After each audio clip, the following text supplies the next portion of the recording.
Latang walang laman. May kasabihang, confidence is silent, insecurities are loud.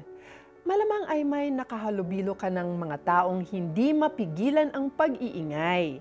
I'm not pertaining to our chatterbox friends who also happen to be the life of the party, or that BFF of ours who's always there to cheer us up and never runs out of funny antics.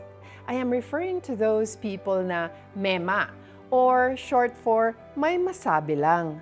These are the people who, to mask their insecurities, ay dinadaan sa pagyayabang, pamimintas ng iba, at pagbubuhat ng sariling bangko. Being around such individuals may be fun at first, pero kalaunan ay marirealize mong wala kang napupulot na maganda sa pakikisama sa kanila.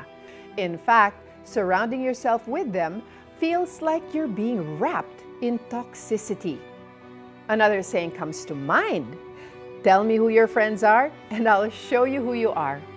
Oo nga't kalooban ng Diyos na tayo'y maging palakaibigan at maging mabait sa kapwa, but it is also our responsibility to choose what we expose ourselves to. Though it is permissible to entertain ourselves with movies and music, kailangang piliin din natin kung ano ang pinapanood at pinapakinggan natin. Being around negative people affects us in the long run. Hindi lamang may tendency na magaya natin ang kanilang pagsasalita at pagkilos, kundi pati na rin ang pag-uugali. Kaya naman let us join the psalmist in his prayer in Psalm 141 verse 3. Set a guard over my mouth, Lord, keep watch over the door of my lips. Tunay ngang kailangan natin ang tulong ng Diyos para bantayan hindi lang ang lumalabas sa ating mga labi, kundi pati na rin ang mga kinikilos natin.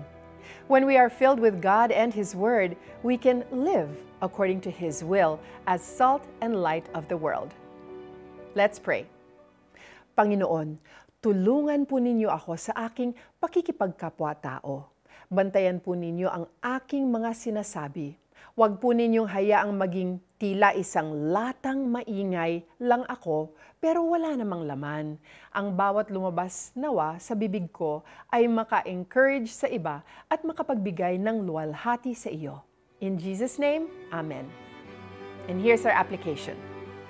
Hilingin mo sa taong pinagkakatiwalaan mo na pakinggan ang mga sinasabi mo. Ano ang narinig niyang lumabas sa bibig mo? Pag-isipan pa kung paano mo sasanayin ang sarili na magsabi ng magagandang bagay. O Yahweh, bibig ko ay iyong bantayan.